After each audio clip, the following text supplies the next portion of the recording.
Esse é o canal Paz e Bem, eu sou a Carla Pavão. Um abraço também para a comunidade da Pós TV 247 e para a comunidade do canal Filosofia em Movimento, que é o canal da Fernanda Carlos Borges, que está aqui conosco hoje para mais um Mulheres e Mitos.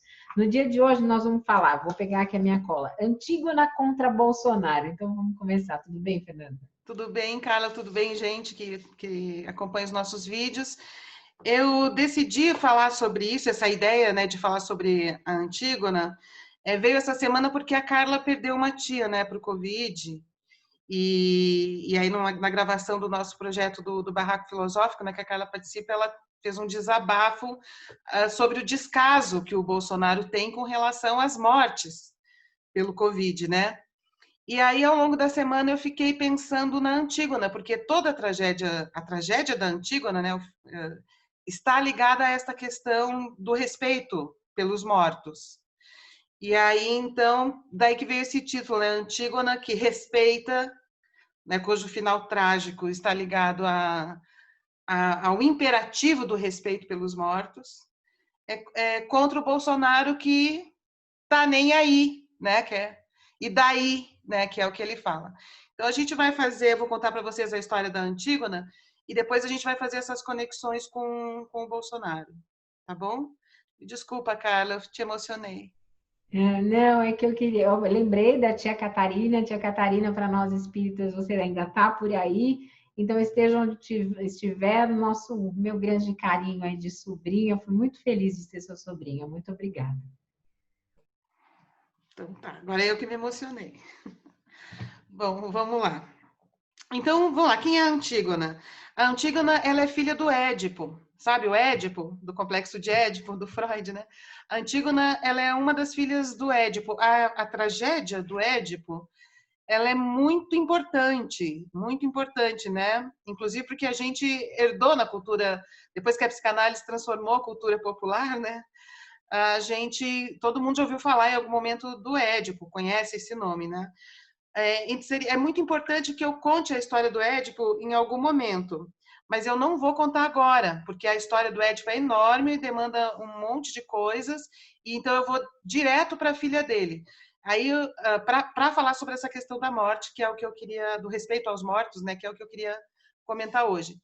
Então a gente pode até ficar combinado de na semana que vem eu conto a tragédia do Édipo, eu conto a história do pai da Antígona, que é o Édipo. Bom, mas para falar da Antígona, eu preciso dizer apenas que o Édipo era um rei que foi deposto em função da tragédia que a família dele viveu. E ele teve 4 filhos, né? 2 homens e 2 mulheres. E uma dessas duas é a Antígona. E quando começa a história da Antígona, qual é a situação? O tio da Antígona que virou rei, depois que o Édipo foi deposto. E os 4 filhos vivem ali sob a guarda deste rei. E o Édipo também vive ali com eles já cego. Então, estou dando um spoiler, que o Édipo fica cego. Mas eu conto essa história da semana que vem. Então, tá ali o Édipo deposto, né, fragilizado depois da tragédia que ele viveu, né, com os 4 filhos, tá? Então, é assim que esse é o contexto. E o tio dela, o irmão da Jocasta, o irmão da mãe da Antígona, que é o rei naquele momento. Tá. Esses filhos são 2 homens, então, um se chama Polinice, que é o mais velho, e o Etéocles, que é o mais novo. E as filhas são a Antígona e a Ismênia. Então, eles são muito tristes, né? Os 4 são muito tristes em função da história que foi vivida na família dos pais, né? Com os pais deles. Mas eles são pessoas ótimas, assim, né? Conta o mito que eles eram ótimos, essas filhas eram ótimas. Eram pessoas ok, filhos que todo pai, toda mãe gostaria de ter, né? Em algum momento, bom, o que acontece? O rei, esse que é o tio, o irmão da Jocasta, o atual rei, em algum momento, apesar deles estarem bem ali, ele resolve que o Édipo precisa sair da cidade. Ele não quer mais o Édipo ali, ele acha que o Édipo ameaça o poder dele e tal, e mesmo que o Édipo esteja na dele, não seja mais ligando para nada disso, de qualquer maneira, ele acha melhor que o Édipo saia da cidade. Então, ele expulsa o Édipo da cidade, e isso para os gregos é uma coisa muito grave, porque para os gregos a identidade está ligada à cidadania. Então, eles... Polis, A polis, eles são os políticos, né? Então, eles sair da cidade é uma coisa muito triste. Então, quando isso é dito, né, nessa história, quer dizer assim, olha que coisa triste, ele teve que sair da cidade com a qual ele se identifica, né? E aí a Antígona foi junto com ele, acompanhou ele, saiu da cidade, enfim, para cuidar dele. Ela era uma ótima filha, eles se davam super bem. E a Ismênia, que é a outra filha, ela ficou na cidade, mas ficou também para saber do que estava acontecendo e contar para o Édipo qualquer coisa que dissesse respeito a ele, sabe? Então, ela seria aquela pessoa que está ali, pai, isso aqui diz respeito a você, vai lá e conta, e ele fica sabendo daquilo que pode lhe afetar de algum modo, né? Bom, o Édipo, ele acabou parando num lugar junto com a Antígona que se chama Colono. E lá tinha um lugar consagrado às Eríneas. Quem são? As Eríneas são personagens muito interessantes da mitologia grega. Sabe quando a gente fica com 1000 coisas na cabeça? Eu não fiz isso, eu devia ter feito isso, mas eu não sei o que. Sabe quando você fica atormentado com 1000 ideias, julgamentos, acusações que a gente faz contra nós mesmos, ouvindo a voz dos outros, e aquilo nos deixa perturbados? Esta é a voz das Eríneas. É isso que elas fazem, né? Elas vão para cima e ficam julgando, acusando e produzindo uma autocrítica muito severa nas pessoas, né? Mas neste lugar em Colono, e o Édipo viveu isso, ele viveu esse tormento, né? Quando ele viveu a tragédia dele. E as Eríneas também são chamadas de Fúrias. Eríneas, o nome delas também é Fúrias. Tá, mas neste lugar, em Colono, tinha um lugar que era consagrado às Eríneas. Então, neste lugar, elas eram boas deusas, porque era um lugar consagrado a elas, então lá elas não eram furiosas, né? Lá elas eram acolhedoras, complacentes, cheias de compaixão, lá elas eram outra coisa neste lugar consagrado a elas. Então, no mito, quando o Édipo vai para lá com a Antígona, quer dizer que lá então estava com paz de espírito. Ele viveu lá regido por uma paz de espírito. Então ele estava de bem consigo mesmo e com a vida. Não estava se atormentando, certo? Tá? Certo. A gente chama isso de obsessão, às vezes. Essa voz que fica falando e atormentando a gente no nosso multiverso é obsessão, muitas vezes. Mas às vezes são muitas vozes, né? E tem as vozes da nossa própria autocrítica, que às vezes elas atingem uma dimensão muito autodestrutiva, né? Muito terrível. Daí a gente chama de auto-obsessão, também tem isso. Autoobsessão. Você mesmo que se atormenta. Os gregos diziam isso, que isso era ação das Eríneas, ou fúrias, né? Tá. E aí na história que conta, diz que esse era um lugar muito acolhedor para os suplicantes, né? As pessoas cheias de súplicas, de sofrimento, né? Elas iam para lá para buscar um bem-estar neste lugar consagrado às Eríneas. Tá, então lá o Édipo vive uma velhice então com paz de espírito, tranquilo. E aí a irmã da Antígona, a Ismênia, foi consultar o oráculo de Apolo. E o oráculo disse que o Édipo ia ter, apesar dele ter tido uma vida tão sofrida, apesar dele ter sofrido tanto na vida, que ele ia ter uma velhice calma, ele ia ter uma morte tranquila, uma velhice tranquila. E ela foi visitar, então, a Antígona e o Édipo e contou isso, e eles ficaram, ai, que bom, que ótimo.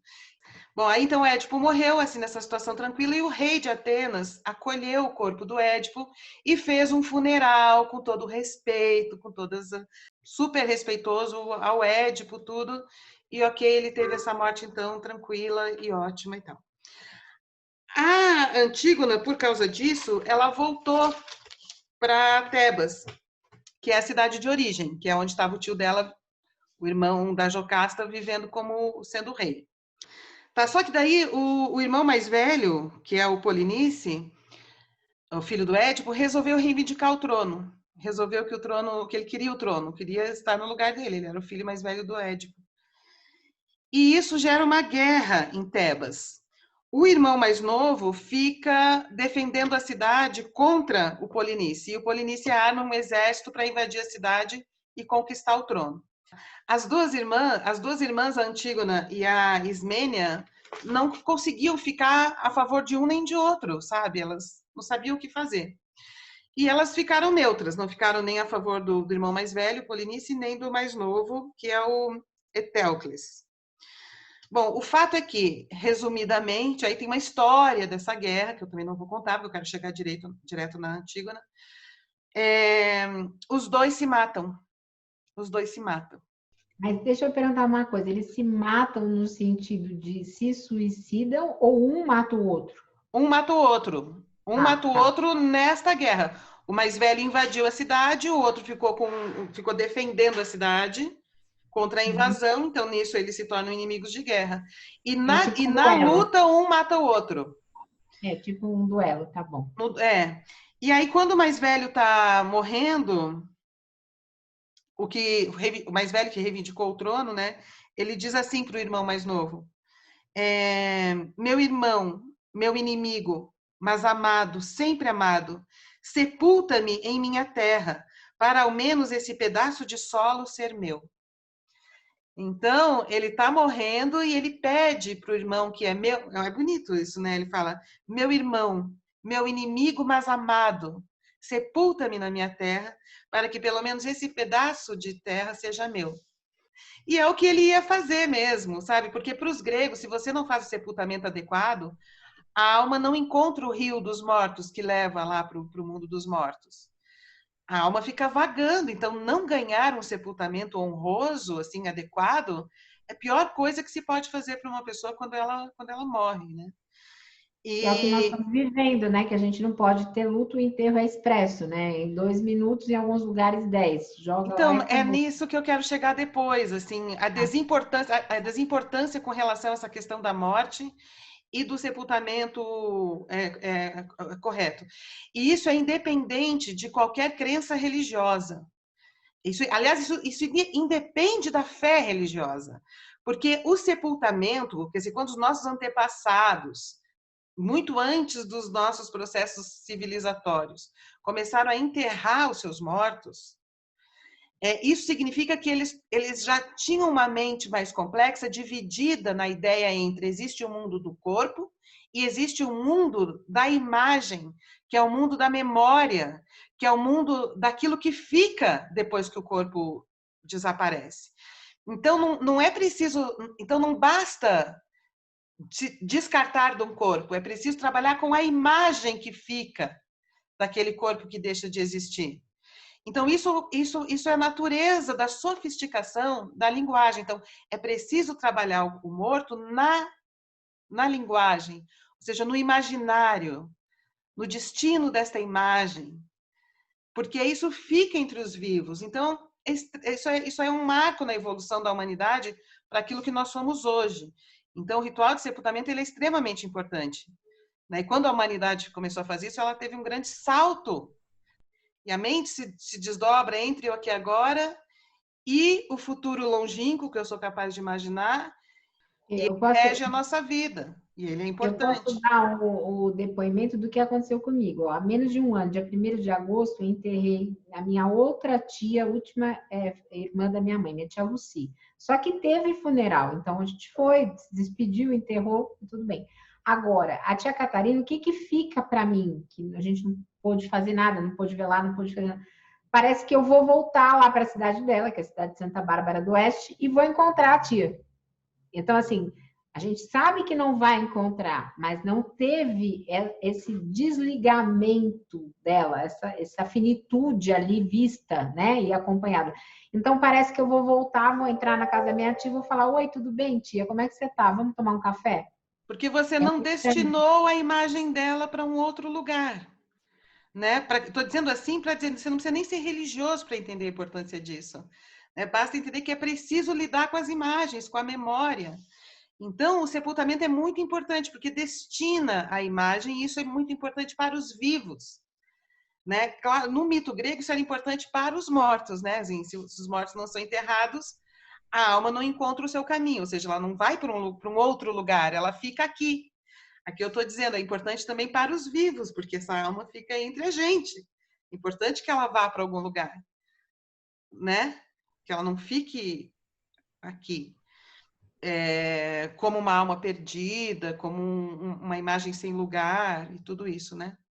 Aí o que acontece? O rei, que é o tio, tá puto, porque o Polinice invadiu, né? E fez a guerra.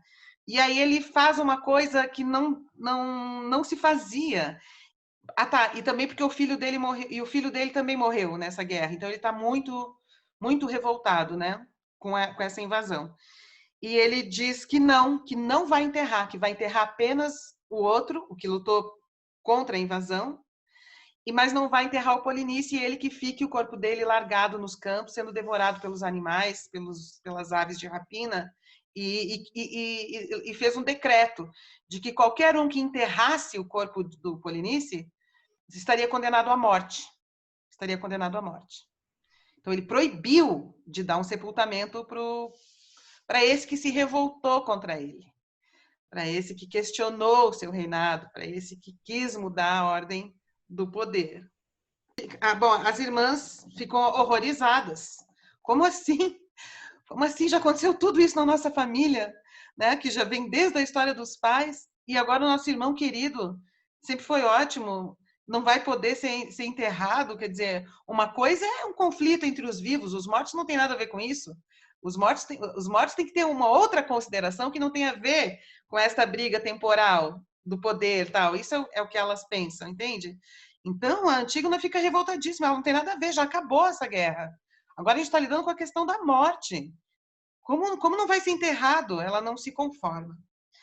Aí as duas estão conversando sobre o que elas vão fazer, porque a Antígona quer fazer alguma coisa, ela não quer deixar barato, ela quer questionar isso. E aí a Ismênia, a irmã dela, diz assim para Antígona: somos mulheres e devemos obedecer. Onde encontraremos forças para desafiar o Estado? A Ismênia meio que aceita passivamente, se considera uma mulher sem poder para enfrentar o rei. Aí a Antígone fica meio revoltada e olha para ela e fala assim: faz o que te parecer melhor. Quer aceitar, aceita, problema seu. Quanto a mim, vou sepultar o meu amado irmão. Ela fala, ela se rebela, ela fala: faz o que você quiser, se quiser ficar aí, aceitar, tudo bem. Eu não vou aceitar. Eu vou sepultar o meu irmão. Eu não admito, não é possível que ele não tenha esse respeito do sepultamento. Aí a Ismênia reage. A Ismênia diz assim: não és forte o bastante para tanto. A Ismênia fala para a Antígona: tu não tem força para isso. Não és forte o bastante para enfrentar o rei e enterrar o nosso irmão. Aí a Antígona fala: pouco me importa. E ela diz: se as forças me faltarem, então só me restará desistir. É importante, né? Eu tentei. Ó, se não der, não deu, mas eu tentei, eu fui lá. Vou tentar. É mais ou menos o que ela está dizendo. Eu diria isso, ó. Se eu não conseguir, pelo menos eu fiz o caminho. Eu fiz o que tinha que fazer, né? Aí afastou-se da irmã, então ela se afasta da Ismênia, né? E Ismênia se afasta assim: eu vou lá pegar o corpo, fazer alguma coisa com ele. E ela sai, a Ismênia não segue ela e ela vai sozinha. Muito bem. Quando ela aí parece que veio uma tempestade de areia que ajudou ela a ficar meio oculta, e ela começou então a trabalhar o corpo do irmão, né? Fazer o sepultamento, o ritual, tudo certinho. E quando ela estava fazendo a libação ao irmão, soldados viram que ela tinha feito isso, né? E avisam o rei, o tio dela, que ela tinha descumprido o decreto de que não podia enterrar ele. Aí eles vão chamar o cara. Eles também chamam Creonte, esse tio. Mas não é o mesmo Creonte da história da Medeia. É o mesmo nome, mas é outro personagem. Ele chega lá e então vê que o corpo está enterrado, que ela já tinha resolvido o sepultamento, e ele, muito furioso, diz para ela: estava ciente do meu decreto? Perguntou-lhe. Aí ela responde: sim. E ele diz: e mesmo assim afrontaste a lei? Aí ela fala: a tua lei, sim, não a lei da justiça que coabita com os deuses. Né? Ela afrontou a lei dos homens, não a lei dos deuses, ela diz. Né? Aí ela diz assim: as leis não escritas do céu não são de hoje e nem de ontem, mas de todos os tempos. E ela diz: então eu respeitei essa lei de todos os tempos, que são as leis escritas no céu. E entre estas leis, a lei do sepultamento. Todo corpo humano merece o sepultamento honrado, um tratamento para que a sua alma possa encontrar o seu destino no reino dos mortos. Bom, aí a Ismênia vem chorando, desesperada, o que vai acontecer com a irmã dela.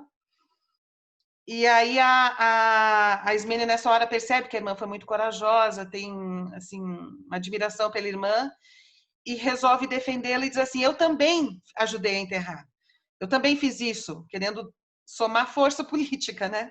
A posição da Antígona.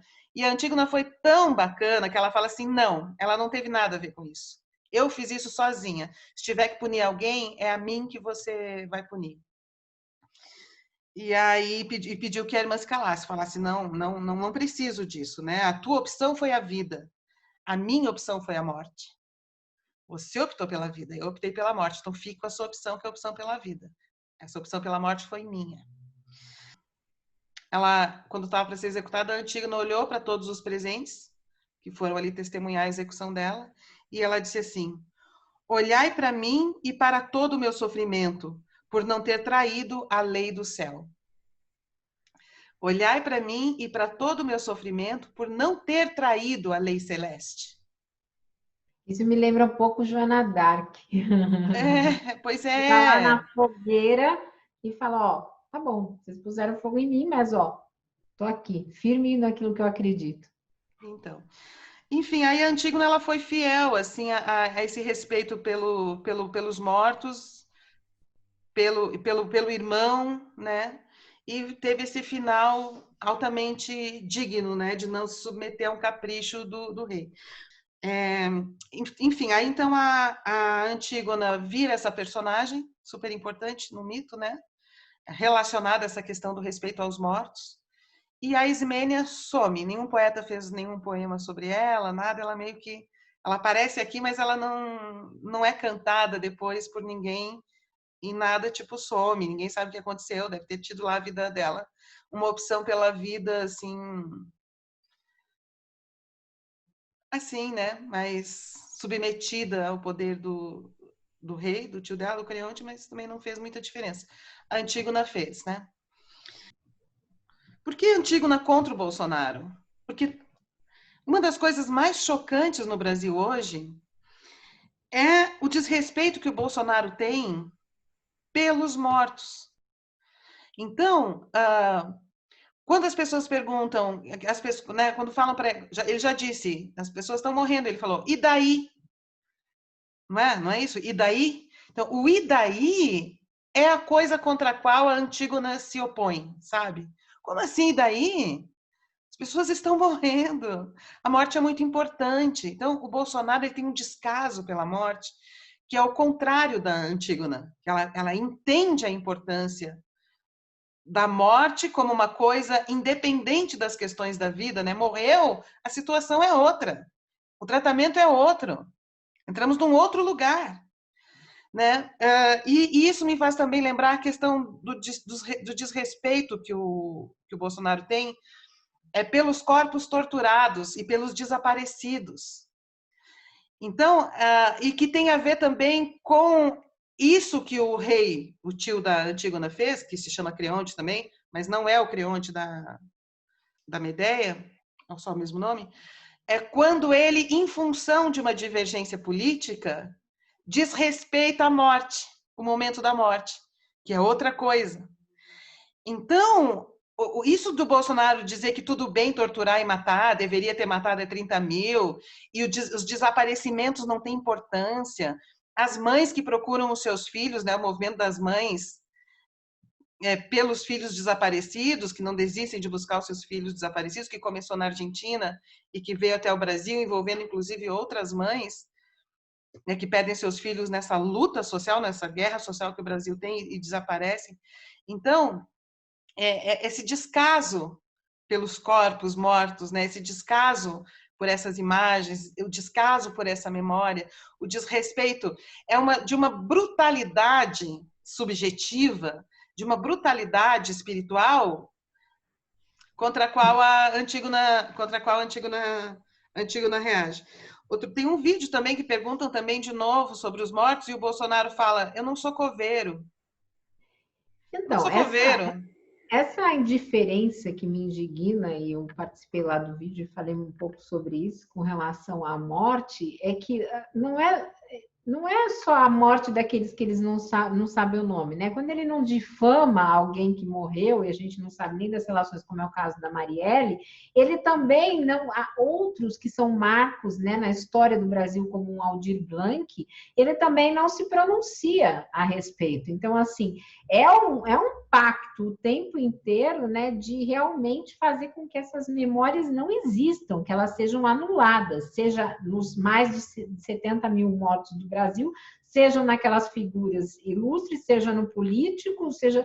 assim, simplesmente a pessoa é invisível, né? E a morte dela tem essa invisibilidade também. Então, simplesmente daí. Não, mas isso é de uma brutalidade para a humanidade. Então, o Bolsonaro, assim, ele se fala que é de Deus, fala em nome de Deus, mas ele é a negação do espírito. Porque se ele despreza tanto os mortos, tantos rituais funerais, se ele despreza tanto o respeito aos mortos, é porque ele é de uma brutalidade gigantesca, porque o corpo dele não foi povoado pelo espírito. O corpo dele não foi povoado pela sutileza da subjetividade, do imaginário. Essa coisa grotesca que a gente vê no comportamento do Bolsonaro e dos bolsonaristas. Para não entender a dimensão da importância dele respeitar os nossos mortos, inclusive os mortos pelo Covid. É muito importante, simbolicamente, que um presidente reconheça, valorize, respeite estes mortos. Ao não fazer isso, ele está descumprindo a lei dos céus, que é a lei do imaginário, que é a lei da riqueza subjetiva humana, que é a lei de respeito ao impacto que a morte tem sobre as nossas vidas.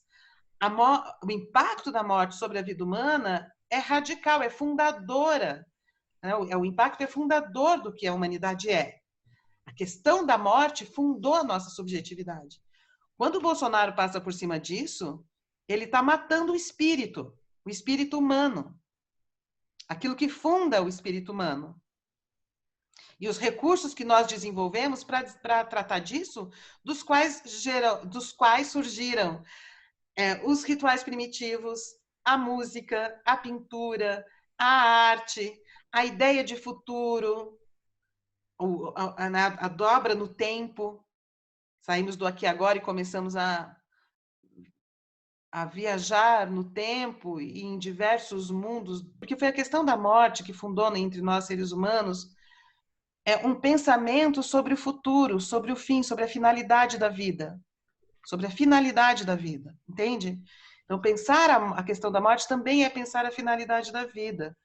Quando o Bolsonaro despreza desse jeito, desrespeita desse jeito os nossos mortos, ele está empobrecendo a reflexão da nação sobre a finalidade da vida. Ou seja, ele está embrutecendo a nação, ele está embrutecendo a mente da nação, o imaginário da nação. Ele está cometendo um crime contra o espírito neste sentido. E também funciona, né, para nós, funciona como uma espécie de uma tortura, né, psicológica. Ele não é à toa que o líder, ele preza tanto o Ustra, né? Ele segue nos torturando. Né? E quando a gente se rebela contra isso, a gente está agindo como a Antígona. A gente está dizendo respeite os nossos mortos. E a Antígona foi radical nessa defesa, né?